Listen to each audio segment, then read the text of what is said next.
Esto es Ampicilina 500, el podcast.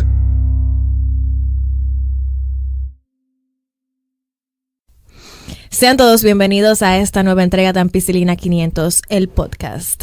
Hoy hablaremos de un tema sumamente interesante y del cual todos tenemos algo que contar. Vamos a hablar un poquito de los derechos de los pacientes. Y antes de eso, yo quisiera preguntarles a mis queridos Rafael y Jonasis, que se encuentran conmigo en el estudio. Saludos. ¿Ustedes han tenido alguna mala experiencia en un centro de salud, clínica, hospital, laboratorio? Bueno, el simple hecho de tú pasarte 6 horas esperando una consulta. ¿Qué clase de experiencia tú crees que puede ser eso? No muy agradable. Yo creo que todo paciente ha tenido algún momento desagradable en un centro de salud. Yo creo que sí. Yo creo que sí. Y eso yo nunca he tenido que ir que por emergencia. Gracias a Dios. Gracias a Dios. Porque yo me imagino la de historia que deben haber ahí. En las emergencias de cualquier clínica o centro de salud. De cualquier centro de salud del mundo, creo yo. Sí. Yo he estado en la emergencia de los dos lados. Del Médico y paciente. Las emergencias son interesantes. El lugar de emergencia. Son complicadas. Pero dicen que los médicos somos los peores pacientes. Yo estoy de acuerdo con eso. Yo lo he dicho anteriormente. Y yo mismo cumplo con eso. Pero en la emergencia de aquí, de República Dominicana, es toda una experiencia. Como que es algo de que el que viene de otro país, yo creo que tendría que adaptarse a eso. Y cuidado, porque yo creo que nunca se llegan a adaptar. Y es porque muchas veces, yo creo que parte de las malas experiencias que hemos tenido con médicos o con personal de salud o en algún centro de salud, tiene que ver porque en muchos casos no se nos hacen cumplir nuestros derechos como pacientes cuando vamos a buscar atención. Y la mayoría de la gente no los conoce. Afortunadamente se ha hecho una práctica con la remodelación de muchos hospitales a nivel nacional, y es que en la mayoría se pone en la entrada los derechos y los deberes de los pacientes, de forma que usted sepa qué usted puede exigir, pero también qué se espera de usted. Entonces, Rafa, ¿qué derecho tú crees que tú tienes como paciente? Yo sé, por mi seguro médico, que si voy a la emergencia yo no tengo que pagar diferencia. Ok. Porque el seguro cubre el 100%. El 100%. Tu póliza, la tuya. Exacto, la que yo tengo. Y hablando de esa parte de las emergencias, eso dependerá mucho de la póliza, pero hay algo que es común a todos, y es que el paciente tiene derecho a la atención en la emergencia independientemente del centro de salud. Tú tienes derecho a que te estabilicen en una emergencia independientemente si te trasladan o si te quedas en ese centro de salud. Y eso lo traigo a colación porque probablemente en la prensa o ustedes mismos conozcan casos de personas que llegan a una emergencia y en ese sitio, porque no tienen el dinero para pagar, porque son costosas, los dejan ahí prácticamente varados en la sala de espera o en una camilla hasta que esa persona consigue el dinero.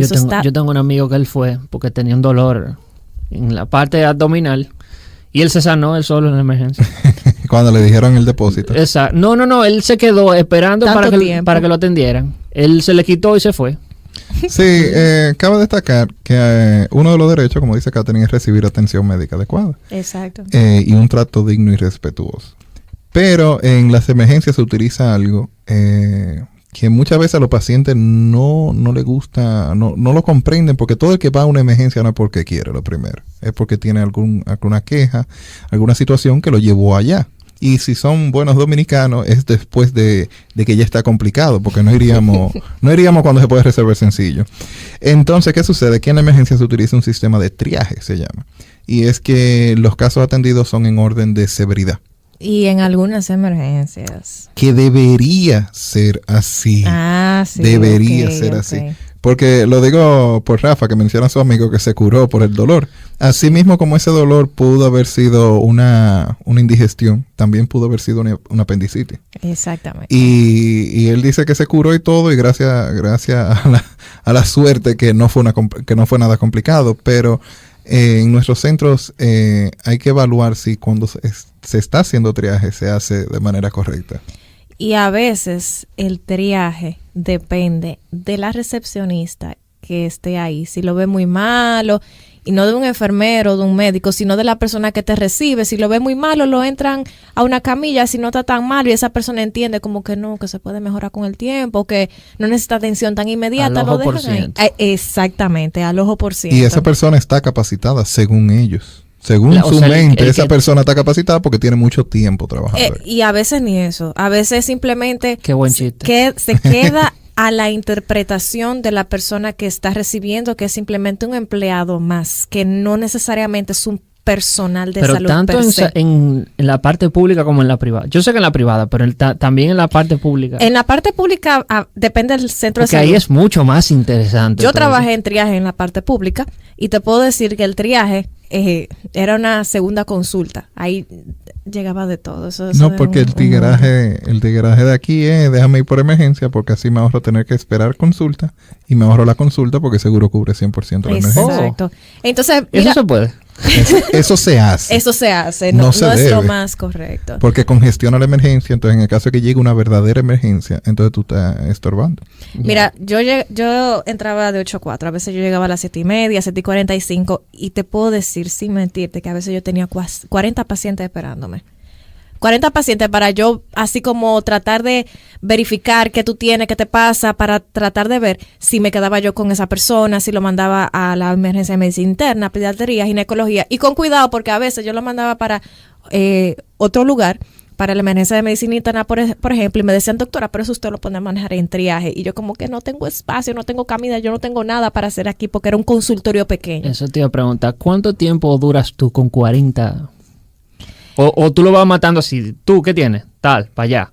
No, porque se supone que uno debe de asegurarle un trato digno y respetuoso al Exacto. paciente. Entonces éramos 2 por lo menos y tratamos de adelantar, pero y si tú llegaste por un dolor, por una incomodidad, por una fiebre, tú no quieres esperar una hora que te atiendan. Lamentablemente muchas veces había pacientes que pasaban horas esperando. Y hablando de eso de la emergencia, también cabe destacar que hay que identificar cuando algo es una emergencia. Hay mucha gente que van a la emergencia porque no tienen un médico de cabecera, no van a consulta, no se hacen un examen ni físico anual. Entonces, cuando le pasa cualquier cosa, me duele la cabeza y llegan a la emergencia, ¿qué le pasa, señor o señora? Yo tengo dolor de cabeza. ¿Desde cuándo? Hace 4 días. Hace 4 días. Entonces, eso no califica como algo emergente, lamentablemente. Pero el paciente está malo. Entonces, tú como médico, tú tienes el deber de aliviar a ese paciente que tiene 4 días con ese dolor, que debió de ir a consulta desde antes, pero como tú le dices, vete para tu casa sin poner la mano. Y el tiempo que toma hacerle su Y historial. exactamente, cómo tú le aseguras un trato digno cuando está en una emergencia sentado. Tú no puedes pasarle una camilla de una emergencia por un dolor de cabeza, porque va a ocupar una camilla de una persona que puede llegar con algo complicado. Entonces tú tienes que asegurarle el trato, pero tú también tienes que hacer una historia antes de poder indicarle nada. Entonces ellos te dicen, dame algo para el dolor, que yo me voy. ¿Cómo? ¿Cómo tú te comprometes? Exacto. Y ahí pasamos a una parte sumamente importante, que es parte de los derechos de los pacientes. Y la fuente que estoy usando para hablar un poquito de esto, eso es el Reglamento Interno y Reglamento General de los Hospitales de la República Dominicana, que fue promulgado mediante el decreto 351-99. Entonces, no es algo que me estoy inventando, no es una norma internacional que aquí se podría cumplir como que no, sino que está en nuestra ley. Que debe de cumplirse. Y que debe de cumplirse. Y también se le exige a los centros de salud que lo tengan en algún sitio donde se pueda ver. Algo que decía Jonasi es muy importante, es que el paciente debe ser atendido con respeto y esmero en función de su dignidad humana, señores. Y da pena que muchas veces nosotros como clase médica, eso es lo que menos tenemos al atender a los pacientes, en una emergencia o en una consulta. Yo creo que no son ni 2 ni 3 las historias de terror que cuentan las personas y los pacientes de malos tratos en una emergencia, en un centro de salud. Todos conocemos a alguien.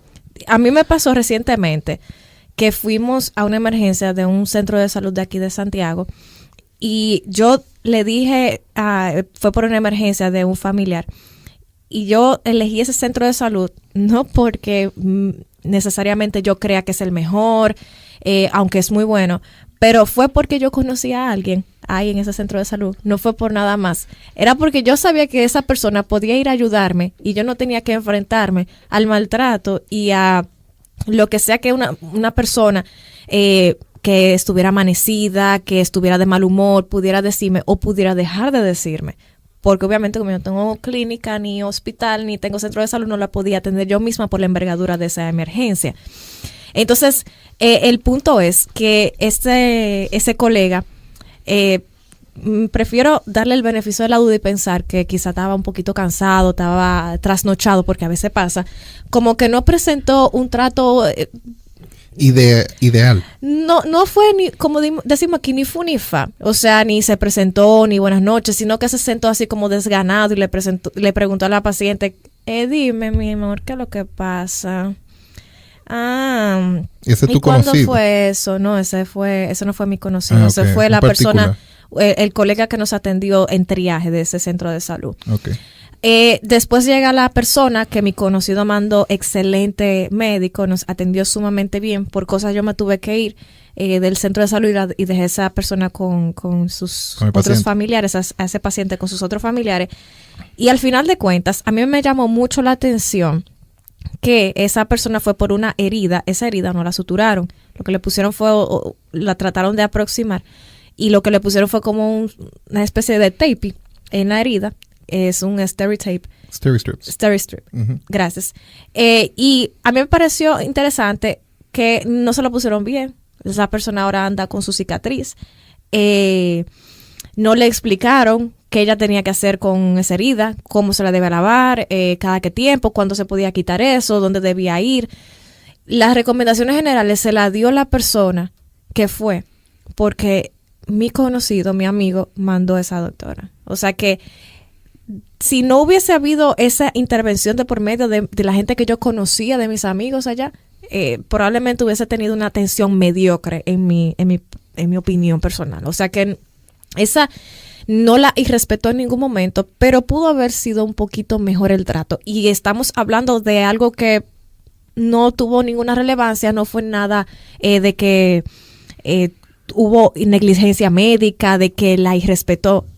Pero eso es lo menos que le puede pasar a un paciente en una emergencia en Eso me lleva a pensar, ¿cuál es la interacción? ¿Cómo funciona todo el tema del personal de salud en cuanto a la cantidad de horas que tienen que trabajar?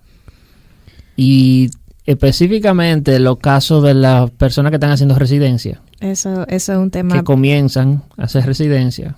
Yo creo que ese tema de la residencia, ese es un tema aparte. Porque yo como paciente, por ejemplo, me topo con un médico fatigado. Exacto, que tiene ya 40 horas trabajando y que no ha dormido nada y que, como quien dice, lo tienen con un látigo ahí.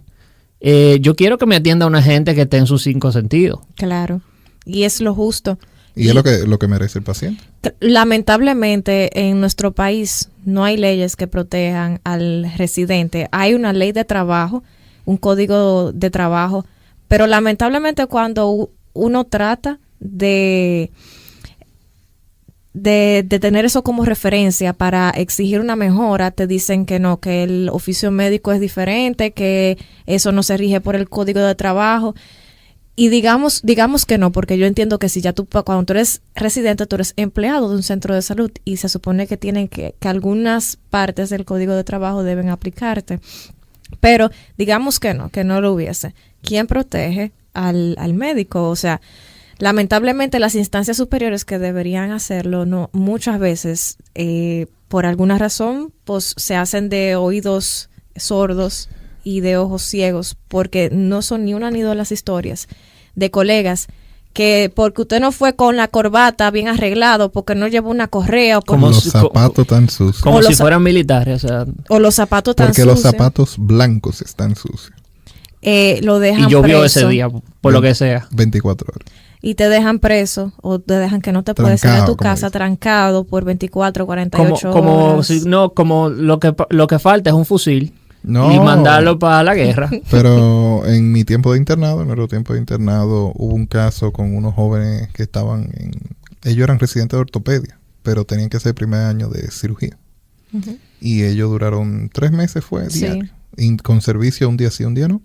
y no podían salir del hospital. O sea, no se podían, ellos no se bañaron en su casa hasta que terminó el castigo, que era de 3 meses. 3 meses de castigo. De sin castigo. salir del hospital. Y Madre estamos mía. hablando de que un día... Ese es el que te va a atender a ti cuando tú ese es vayas. el que te va... No, y entonces las personas que no son médicos, el R1, como su nombre lo indica, es el residente de primer año, es la persona de nivel mínimo Ese es un raso. información. Ese es un raso. Porque en un hospital tenemos los estudiantes de medicina, los internos, que son los que están en el último año de medicina.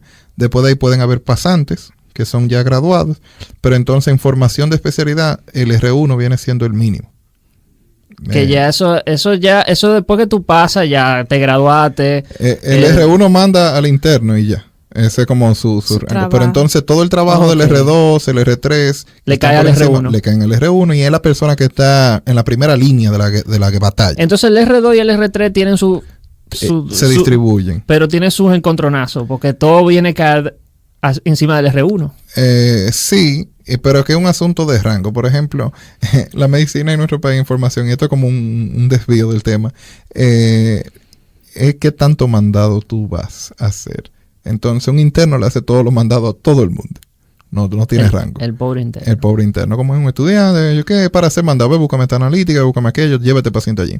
Entonces el R1 es el muchacho mandado de la residencia. Todos los especialistas, todos los residentes superiores le van a mandar a hacer los mandados. El R1 todavía no le tiene confianza, no va a hacer procedimiento por él solo, va a dar puntos y cosas así. ¿Tú entiendes? Como que generalizado. Ya un R2 ya sí va teniendo más responsabilidades, dependiendo de la especialidad también, porque estamos hablando de una manera muy generalizada. Cada especialidad va distribuyendo. Por ejemplo, en medicina interna, por ejemplo. En medicina interna, ya un R2, sí, ya está poniendo órdenes y ya está manejando récord y ya está dominando ciertas Eso cosas. tiene que ver En como cirugía, con la experiencia que van adquiriendo. O es conocimiento. O es simplemente que el sistema está así. es que el sistema está así. Y es un conocimiento empírico realmente. ¿Qué digo con eso? Que no es basado en que tú has demostrado que tú sabes más o tú estás aprendiendo mucho. Tú me das menos problemas. Exacto. Tú Ya. aquí das menos problemas. Entonces tú está bien porque tú no me contradices. Y tú te acatas. Si yo te clavo, tú te quedas. Cuando digo clavar es que te dejé 12 horas más. Te De tocaba castigo. irte a las 6 y tú te vas a ir mañana del hospital. Pero mañana a ti te tocaba amanecer, entonces tú tampoco te vas mañana. Entonces tú te vas a ir en 2 días del hospital. Y aquí eso pasa a diario, eso sigue pasando. Realmente he escuchado que ahora la mano está menos pesada. Como que están castigando menos a los residentes y a los internos. Lo están tratando más humanamente, lo que tengo entendido ahora, comparado con los tiempos. Eso en que digo, yo no hay estaba. como otro tipo de castigo. Es que aquí hay deficiencia en muchas cosas y nos hemos distraído del tema, pero No, aquí hay deficiencia. Porque no está, aunque, no está divorciado, porque yo estoy Exacto. hablando como paciente. Yo No, quiero claro. que me atienda un médico que esté en sus 5 sentidos. Eso iba a decir, porque el hecho de que tú tengas un médico deprivado del sueño, un médico que ha sido maltratado psicológicamente, ese médico lo último que está pensando es en derecho de los pacientes. Ese médico lo que quiere es salir de ti para poder ir a su casa, para poderse bañar, para poder cenar, para poder comer. Entonces, es todo como un círculo vicioso. O sea, si usted maltrata a sus residentes, si usted maltrata a sus internos, esos van a ser lo que van a atender los pacientes y lo que en última instancia van a violentar sus derechos. Y como es cíclico, pacientes. porque al que maltratan, luego maltrata a otro. Exactamente. Entonces, algo que decía Jonasi que me pareció súper interesante, te tratan mal, eso sí, eso todo el mundo, todo el que está dentro del sistema de salud lo sabe. Entonces, hay uno de los derechos del paciente que es el primero, que es ser identificado correctamente y llamado por su nombre. ¿Y por qué traigo esto a colación? Porque cuando se están pasando las rondas con los residentes, o sea, va el médico especialista con todos los residentes, con los internos, tú no eres Rafael Vargas, Tú eres tú eres cama 3. 3 cama 1.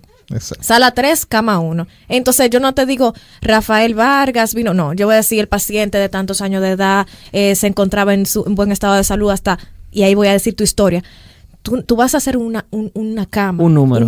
No, y yo si no en- me voy a saber tu nombre. Tú eres el 3 cama 1. Si en la clínica, entonces tú eres de la 604. Exactamente. Es de la 604. No va a ser Rafael, va a ser el 604. O sea, ya el lenguaje comienza a ser deshumanizante. Pero, Exactamente. Exacto, pero eso tiene un propósito y también tiene una consecuencia.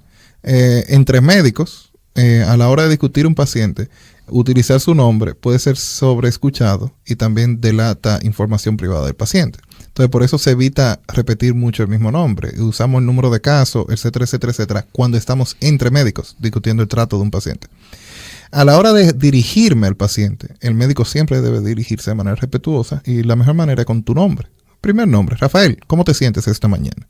Etcétera, etcétera, etcétera. Ya. Pero llega un punto en que ni los nombres se lo saben los pacientes, porque tienen tanto paciente uno, tienen tantos días sin dormir, que ellos no se acuerdan ni del nombre de ellos. No sé, exactamente. Exactamente. Entonces, Eso es un inconveniente porque, como dice Rafa, ya tú sientes que el servicio está deshumanizado, que no te están tratando porque le interesa tu bienestar, sino simplemente porque hay un beneficio económico, porque necesitamos liberar esta cama para ingresar otro paciente. Muchas veces se siente así el trato. Y tú lo sientes porque es la realidad, tú estás sintiendo la verdad. Exacto. Te quieren sacar de Cobra sentido la canción de Juan Luis Guerra que dice, la del Niágara en bicicleta. Sí. Dicen, tranquilo, Bobby. Tranquilo. Quédese ahí. Exactamente. Hay algo interesante que no siempre se cumple y yo voy a decir un poquito por qué. Es conocer el nombre de la persona que cuidan de usted y qué hacen, o sea, de las enfermeras, de los médicos. En emergencia pasa una situación un poco interesante. Ustedes saben que en emergencia, obviamente, como decía Jonasis, la gente llega desesperada. No es porque quiere, es porque debe. Y casi siempre llega bastante complicadito. O una etapa más álgida de, digamos, el dolor. Muchas veces, y yo me acuerdo esto del internado y también de otras rotaciones, te dicen que te quites la plaquita que te identifica, te quites el carnet, porque algunos pacientes se aprenden tu nombre y falsamente te acusan de cosas que tú no has hecho. Entonces, muchas veces, algunos pacientes, sobre todo en centros públicos, se ponen agresivos contigo y te van buscando por tu nombre y por tu apellido, pero no es para darte un abrazo, es para darte un pecozón, para agredirte físicamente. Entonces, por eso en muchos centros de salud no se utiliza la práctica de decirle el nombre al paciente, evitando problemas posteriores, aunque es un derecho de usted saber quién lo atendió, independientemente por si la atención fue buena o si fue mala. Eso hay que apuntarlo. Yo estuve en un centro en Santiago rotando y es un centro ya un poco grande, periférico pero grande, y en la puerta de la habitación de los residentes de descanso, ¿Público o privado? Público. Okay. La puerta de descanso de ellos era una puerta de esa de metal, tipo de verdor. Y tenía un hoyo. Tenía un sumido y un hoyo. Y yo pregunté, ¿qué fue lo que pasó? ¿Por qué la puerta de ustedes está así? Dicen que fue un familiar de un paciente borracho que entendió que no se le dio el trato que él hubiera preferido al paciente. Y con un tubo de metal fue a matar al residente que estaba de turno. Ay, Dios mío. El residente se trancó en la habitación y quedó el tubo con el hoyo marcado en la puerta. Entonces, esas son de las realidades. Yo no estoy defendiendo que el paciente no tuviera la razón. Y ahí el tema de la seguridad que hay en los centros de salud. Es que hay un sistema, como decía Rafa ahorita, es el sistema. El médico actúa de una manera en reacción al paciente, el paciente actúa de una manera en reacción al médico. Si no rompemos el sistema completamente, siempre va a estar todo justificado. Exacto. Algo que aquí se violenta mucho es la privacidad y la confidencialidad del paciente. Y eso a mí me molesta porque aquí no es raro usted escuchar lo que están hablando del otro paciente, que la gente conozca cualquiera que esté ahí conozca su diagnóstico porque usted llegó. Y algo también que a mí me causa un poquito de gracia, pero también me enoja un poco, es que en centro de salud, si usted conoce a un médico, por ejemplo, yo trabajo en una clínica, Jonasi trabaja en otra, y yo le pregunto a Jonasi, mira, ¿y tú tenías a fulano de tal como paciente? Jonasi, en confianza, probablemente me diga todo lo que ese paciente tenga. Pero muchas veces se hace con fines de compartir la información médica y eso está bien. Pero muchas veces la información se divulga más allá.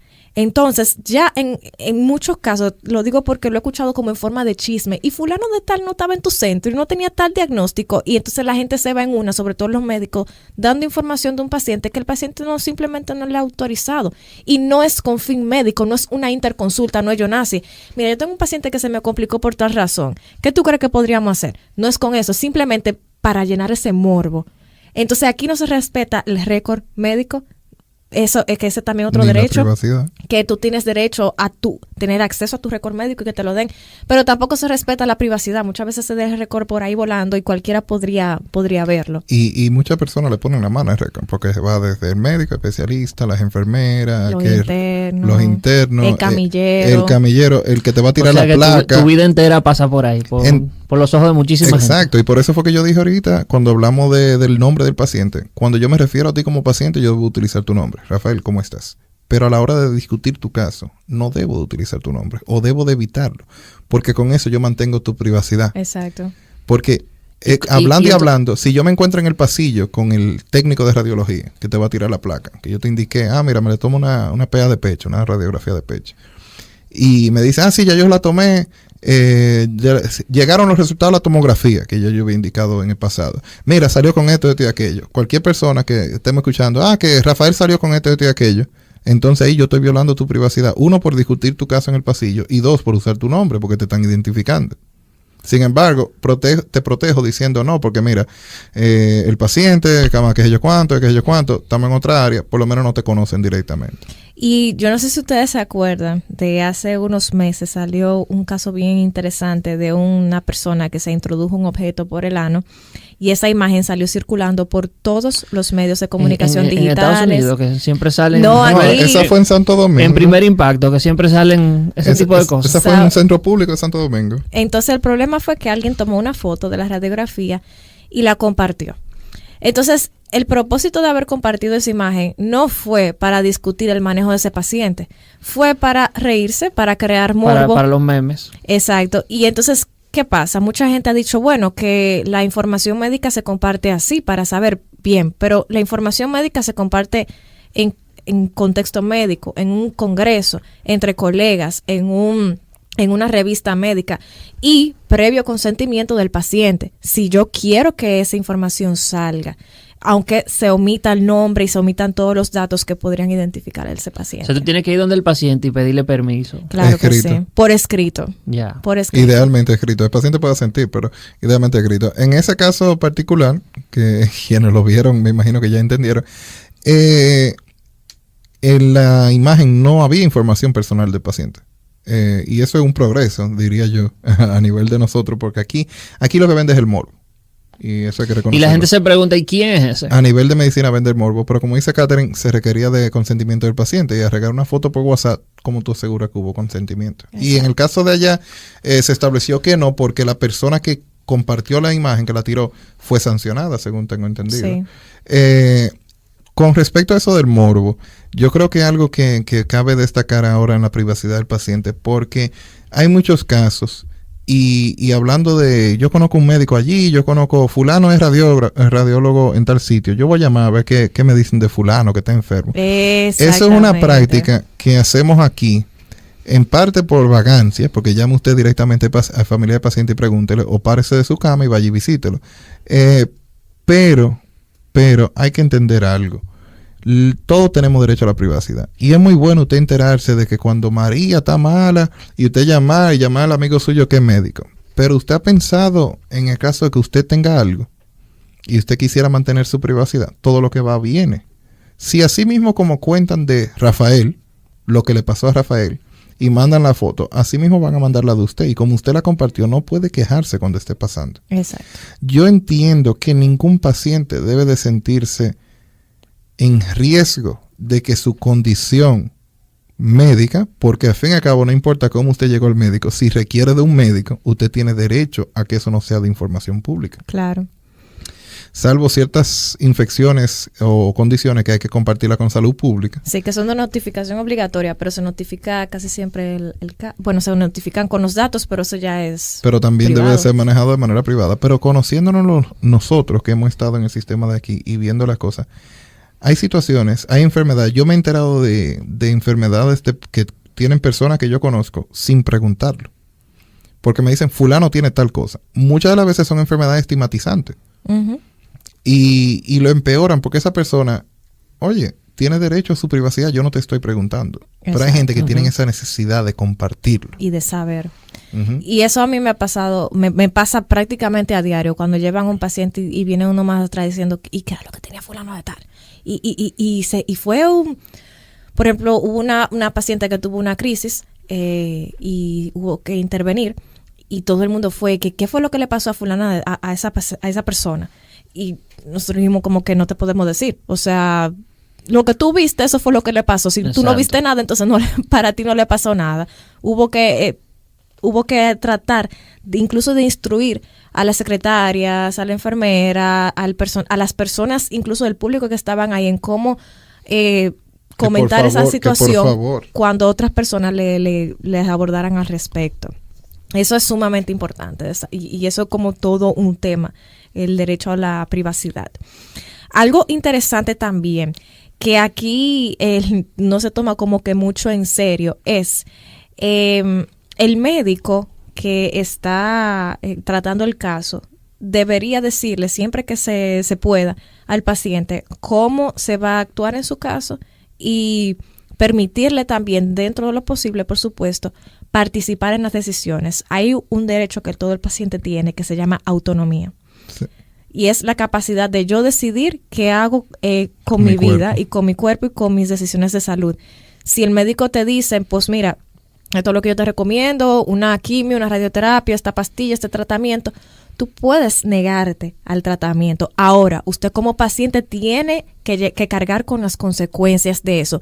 Y en muchos casos eso involucraría hasta un aislamiento, porque usted podría ser una fuente de contagio con sus pares. Entonces, perfectamente, me encanta eso de que la autonomía no pueda decidir, pero también eso lleva a la parte de la consecuencia que debemos asumir por nuestras acciones. Eso de la autonomía es un derecho que tiene el paciente, un derecho fundamental que el médico debe respetar bajo todas las circunstancias.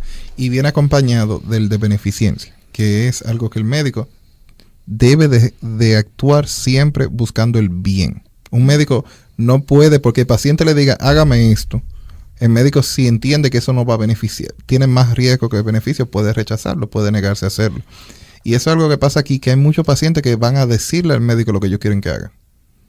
Atento a ello. Sí. Y pasa aquí a un tema delicado, pero lo voy a mencionar por arribita para evitar conflicto. Aquí pasa con las cesáreas.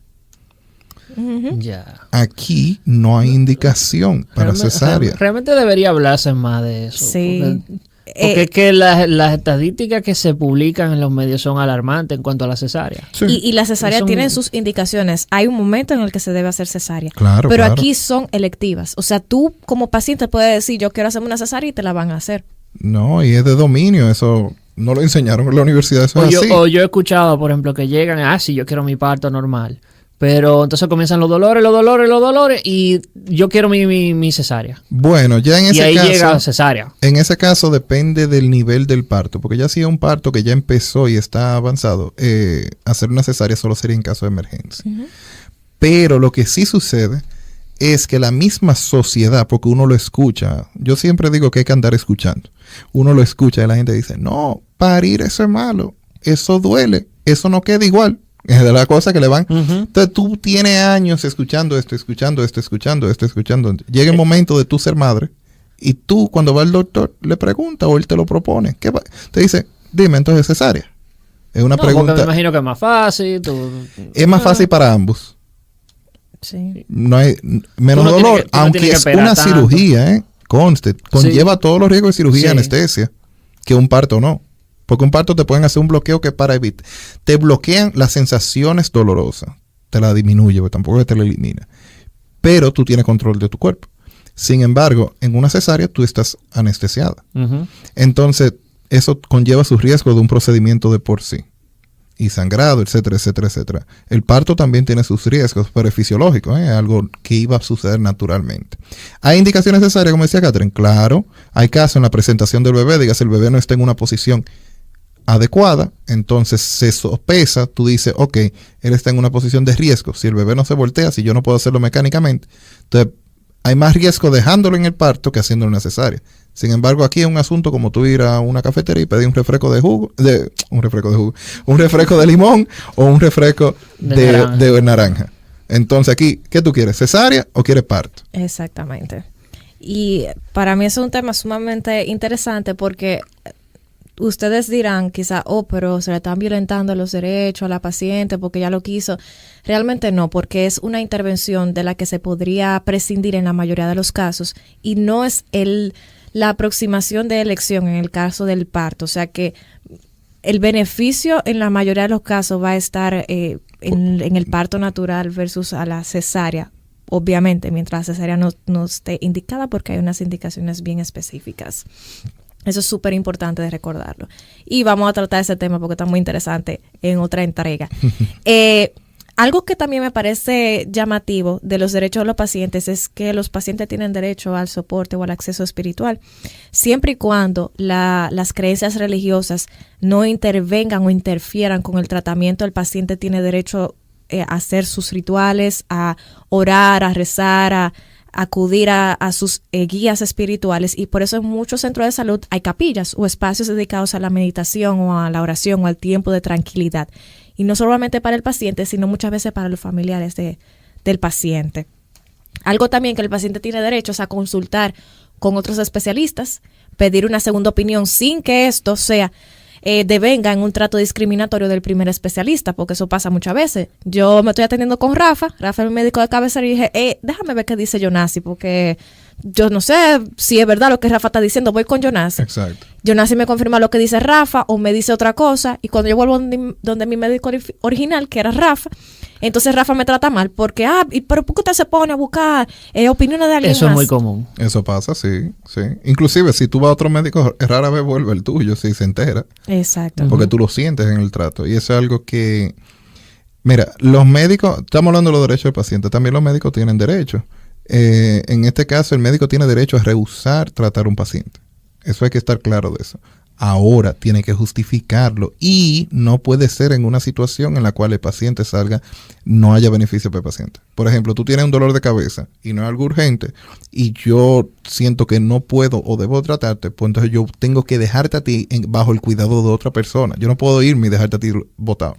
Y aquí voy a, como decía Jonasi, a pasar como sumamente por arribita, un tema sumamente neurálgico, pero para ilustrar eso que tú dices, y es en Estados Unidos con el tema del aborto. Hay, por ejemplo, médicos, ginecobstetras, que va a una paciente y dicen, yo quiero practicarme un aborto. Si el médico, el ginecobstetra, por alguna razón religiosa o de creencias personales, decide como que no, yo no puedo hacer eso porque mis creencias me lo impiden, esa persona te va a derivar donde otro médico que sí comulgue con las prácticas que ese paciente quiera realizarse, y ahí estamos bien los dos. De esa forma no se siente un trato discriminatorio, sino que yo simplemente rehusé, pero no te estoy negando el acceso a un servicio médico, sino que te estoy dejando en otras manos que te van a atender igualmente bien. Y te puede proponer, esa persona que no se siente cómoda haciendo, te puede proponer otra alternativa y te puede preguntar por qué tú quieres hacerlo. Exactamente. Pero moralmente el médico no debe... él no está obligado a romper su moral. Exacto, para atender a un paciente cuando el procedimiento o el tratamiento entonces violente lo que el médico cree moralmente, sea por sus creencias personales o religiosas. Exacto. Hay algo también que me parece llamativo también para ir terminando, es que si yo como mujer voy donde un ginecólogo, un varón, y ese ginecólogo me va a hacer un Papá Nicolau, por ejemplo. Casi todos los ginecólogos hombres tienen una enfermera. Los que no, yo como paciente tengo el derecho de que otra persona de mi mismo sexo entre en un procedimiento donde me lo vaya a practicar un médico del sexo opuesto. Y no tiene que ser algo así como un Papá Nicolau, puede ser cualquier procedimiento en este caso. También los pacientes tienen derecho a quejarse y a elevar quejas que puedan contribuir a mejorar la calidad del servicio. Eso es sumamente importante. No es que usted le va a decir de todo ese médico o a esa enfermera, no es que usted lo va a insultar, sino que se supone que lo que usted le tiene que decir, la sugerencia debe ser en pro de la mejoría del servicio. Así que ahí con cuidado. No es que fulano no le cae bien. Hay muchas cosas. Mire, yo he socializado con varios... Yo no soy médico, yo no pertenezco a esa comunidad, pero tengo muchos amigos que sí lo son. Ajá.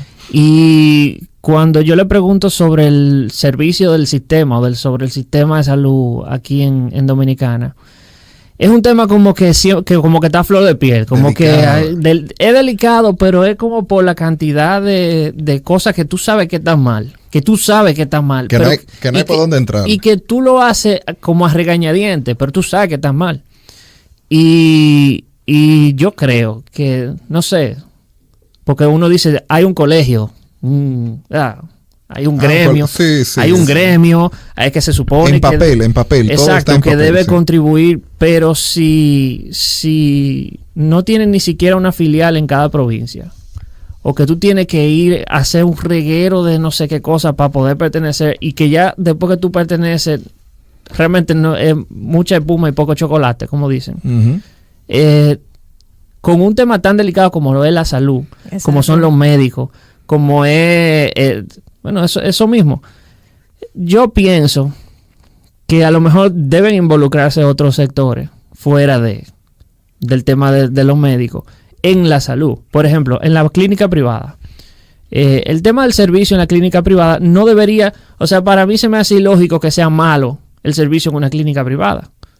Pero es que el médico, que es quien dirige la clínica, no es administrador, ni sabe quizás de mercadeo o de otras cosas que otros profesionales de otras áreas sí saben. Sí. O como por ejemplo, algo que siempre se ha criticado del flujo de las emergencias. Quizá un ingeniero industrial Exacto, te puede entrar pueda ahí. organizar el proceso porque para eso fue que ellos estudiaron, pero no, los médicos lo queremos saber todo, lamentablemente. Sí, exacto.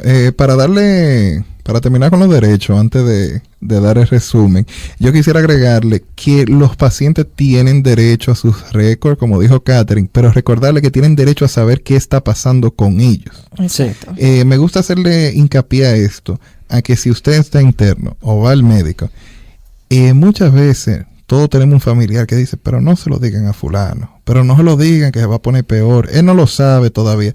Señores, eso no está correcto. Si él quiere saberlo, tiene que saberlo. No, él tiene el derecho a saber qué está pasando con él y con su cuerpo. Y hay formas de saberlo. Y de hecho, todos los centros de salud tienen servicio de psicología que para cuando el paciente le sea difícil, usted sabe que el paciente le va a ser difícil afrontar ese diagnóstico porque es un diagnóstico difícil, busca el servicio de psicología o servicio social que también ayuda a esa parte. Exacto, porque es un derecho del paciente saber qué está pasando. Tengo un cáncer, dígamelo.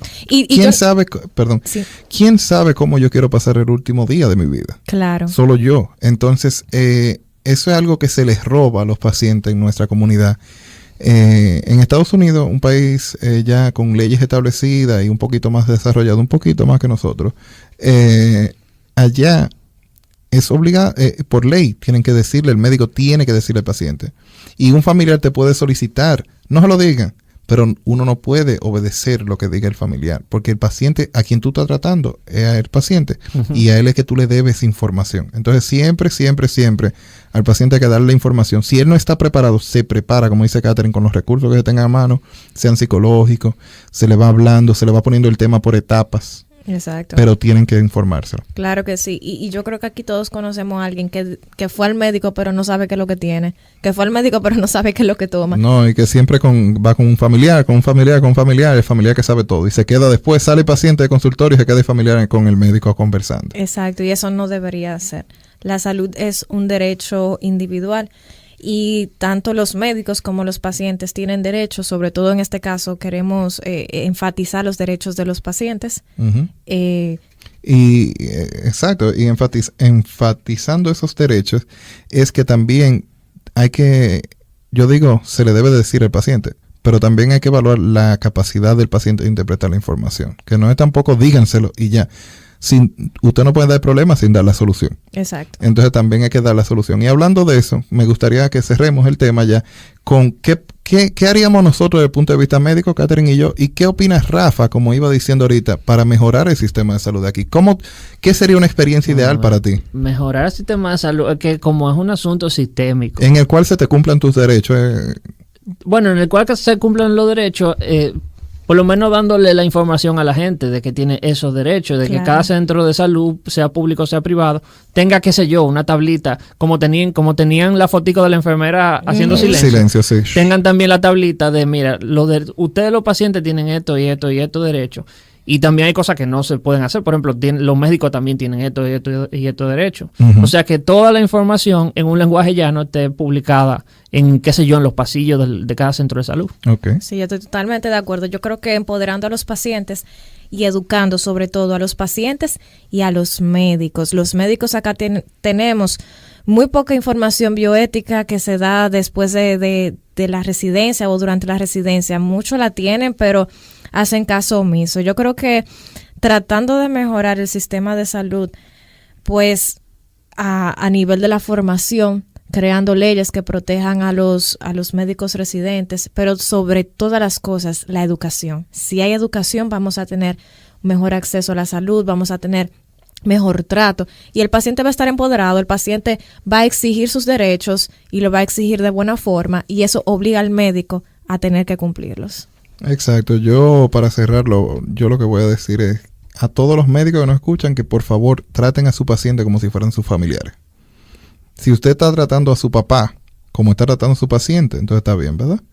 Pero si no, si usted le está faltando el respeto, su papá se lo llamaría la atención. Exacto. Entonces imagínense que es lo mismo que está pasando. Entonces traten a su paciente como sus familiares y a los pacientes que tengan paciencia también. Entiendan, nosotros sabemos que tienen una queja, tienen un problema, están incómodos.